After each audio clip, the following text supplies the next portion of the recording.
11 सितंबर 2001 सुबह 8:46।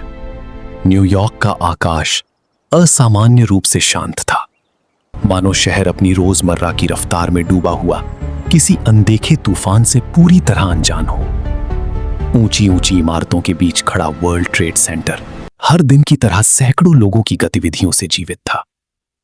लेकिन उसी क्षण आसमान से एक विमान तेज गति से नीचे आता है और उत्तरी टावर से टकराता है, जिससे आग और धुएं का विशाल गुबार पूरे इलाके को अपनी चपेट में ले लेता है।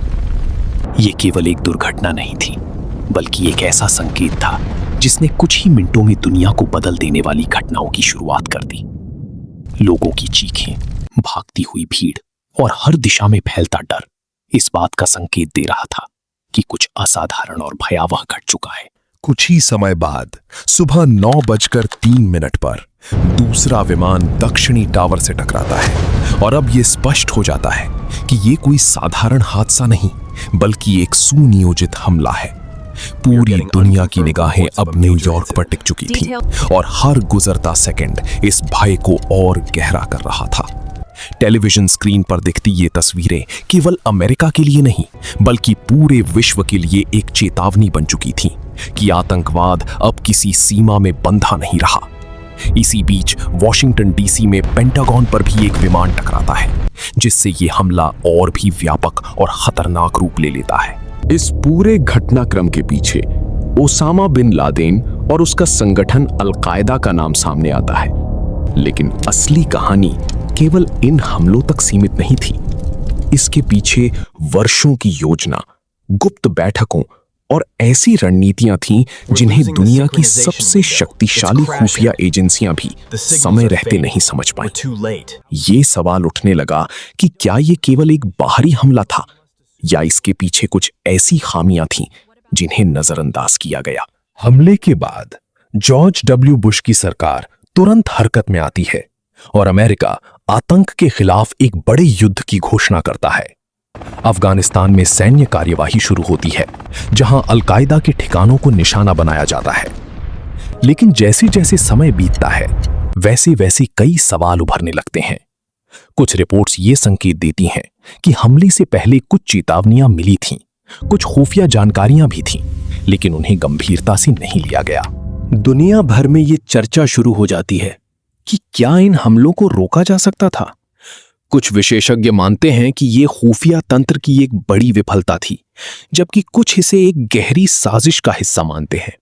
जैसे जैसे जांच आगे बढ़ती है, वैसे वैसे नई नई परतें सामने आती हैं, लेकिन पूरी सच्चाई आज भी धुंधली बनी हुई है। इन हमलों के बाद वैश्विक राजनीति पूरी तरह बदल जाती है। सुरक्षा के नाम पर नए कानून बनाए जाते हैं, निगरानी बढ़ाई जाती है और आम लोगों की जिंदगी पर इसका सीधा असर पड़ता है।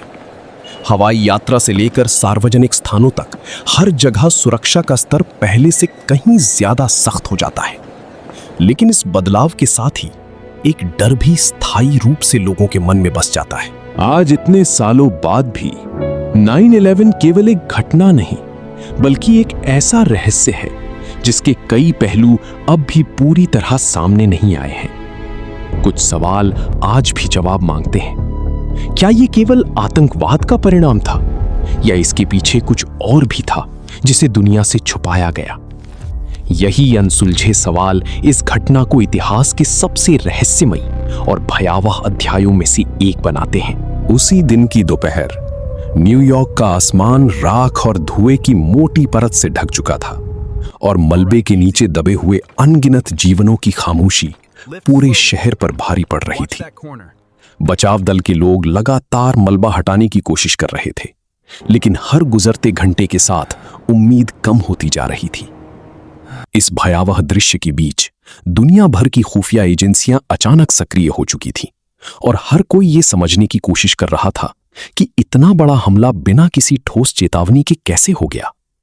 शुरुआती जांच में यह सामने आता है कि हमले को अंजाम देने वाले लोग महीनों से अमेरिका के भीतर ही मौजूद थे और उन्होंने बड़ी सावधानी से अपनी पहचान छुपाई हुई थी।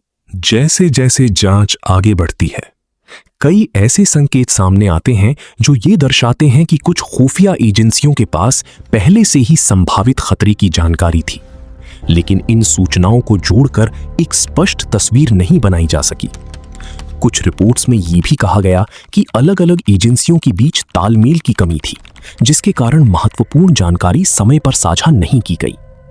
ये स्थिति एक ऐसे जाल की तरह थी जिसमें हर धागा अलग-अलग दिशा में खिंच रहा था, लेकिन किसी को ये नहीं समझ आ रहा था कि इन सब को जोड़कर पूरा चित्र कैसे बनाया जाए।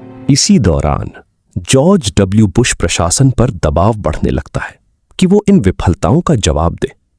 एक आधिकारिक जांच आयोग का गठन किया जाता है जो इस पूरे हमले की गहराई से पड़ताल करता है। इस जांच में यह सामने आता है कि कुछ चेतावनियां वास्तव में मौजूद थीं, कुछ संदिग्ध गतिविधियां, कुछ नाम और कुछ संकेत जो खतरे की ओर इशारा कर रहे थे, लेकिन इन सबको एक साथ जोड़कर एक ठोस निष्कर्ष तक नहीं पहुंचा जा सका। इस बीच उसामा बिन लादेन और अल-कायदा के नेटवर्क को तोड़ने के लिए एक वैश्विक अभियान शुरू किया जाता है। अफगानिस्तान के पहाड़ी इलाकों में छिपे ठिकानों पर लगातार हमले किए जाते हैं, लेकिन हर बार ऐसा लगता है कि लक्ष्य कुछ कदम आगे निकल चुका है। ये एक ऐसा खेल बन जाता है जिसमें शिकारी और शिकार के बीच की दूरी कभी पूरी तरह खत्म नहीं होती। समय के साथ साथ एक और बहस जोर पकड़ने लगती है।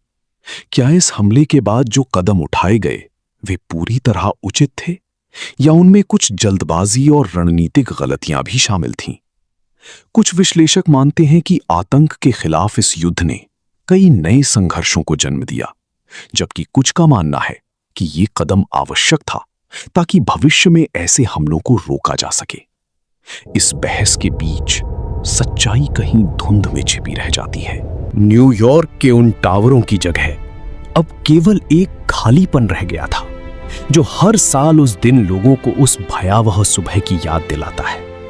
लेकिन उस खालीपन के साथ साथ कई अनसुलझे सवाल भी खड़े हैं।